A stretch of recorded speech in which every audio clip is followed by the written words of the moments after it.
Allah menciptakan keanekaragaman di alam semesta dan dalam kehidupan manusia. Keanekaragaman merupakan bentuk sunatullah yang tidak dapat dihindari. Untuk itu, Indonesia mempunyai pusaka persatuan yang dikenal dengan Bhinneka Tunggal Ika.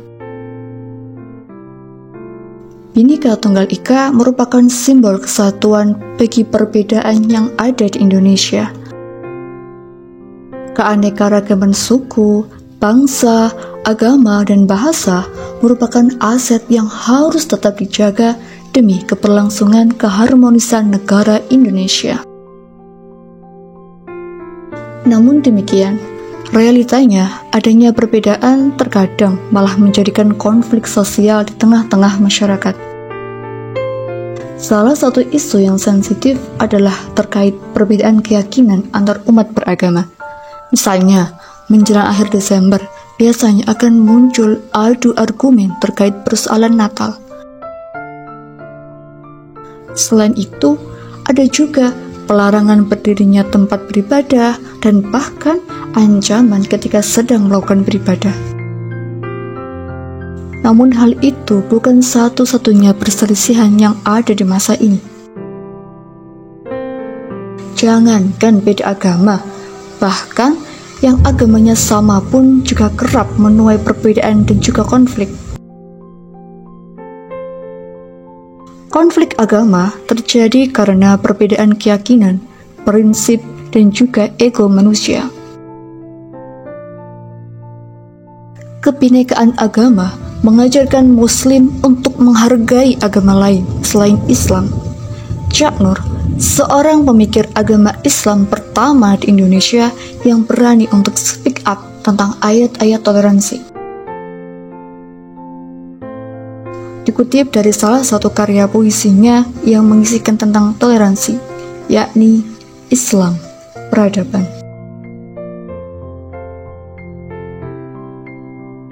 Dia bukan nabi yang membawa kebenaran. Dia hanya mengajarkan ada banyak jalan menuju kebenaran. Maka, berhentilah memaksa orang lain mengikuti satu jalan. Karena itu, melawan kehendak Tuhan. Dia bukan nabi yang menghancurkan berhala-berhala di dalam Ka'bah. Tapi dia mengingatkan adanya berhala-berhala baru dalam paham keagamaan totaliter yang membelenggu jiwa manusia.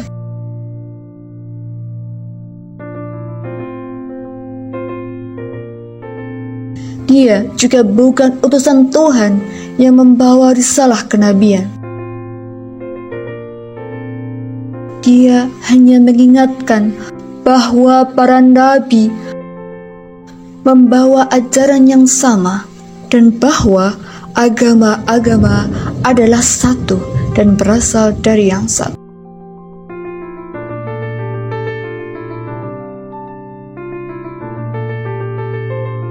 Chak Nur berkata, dengan menerapkan toleransi beragama, Islam akan menjadi agama yang humanis. Biarkanlah orang beriman atau tidak sesuai dengan pilihan bebas mereka, sebagaimana yang dikutip dalam firman Allah. Bismillahirrahmanirrahim. Wa qulil haqqu min rabbikum faman syaa'a falyu'min wa man syaa'a falyakfur.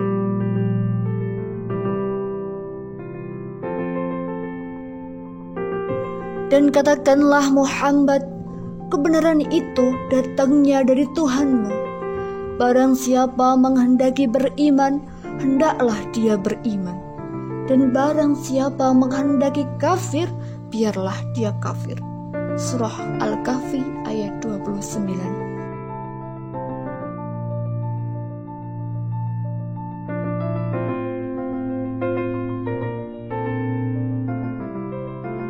Chak Nur berkata bahwa iman hanya bermakna jika lahir dari kebebasan, bukan paksaan. Bukan wewenang manusia untuk menghukum sesat, itu urusan Tuhan.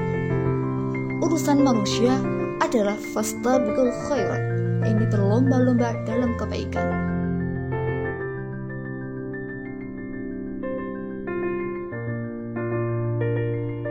Cak Nur juga menuturkan bahwa semakin dekat orang Islam dengan Al-Quran, maka ia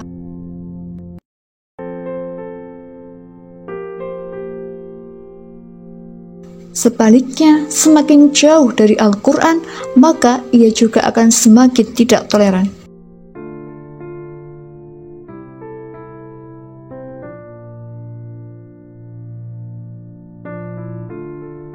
Adanya cerai-berai dan selisih paham sebenarnya disebabkan oleh egoisme dan klaim kebenaran masing-masing kelompok maupun individu. Padahal tidak ada satu pihak pun yang pengetahuannya meliputi segalanya dari berbagai sisi dan sudutnya.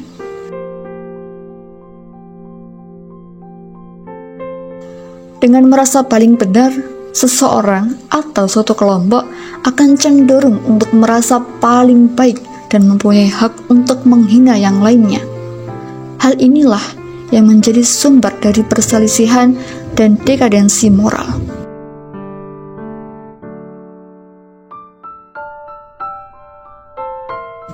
Salah satu prinsip dalam menjaga persatuan adalah dengan akhlak mulia.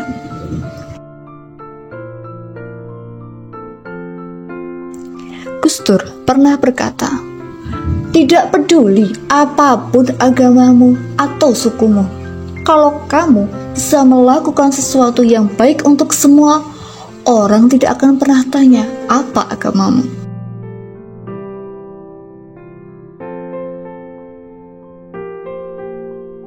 Keanekaragaman adalah sunnatullah. Perbedaan suku, bangsa, bahasa, budaya, tradisi, dan agama, bahkan profesi, menjadi peluang bagi manusia untuk saling bekerja sama, saling belajar, saling membantu, dan saling memperoleh keuntungan bersama.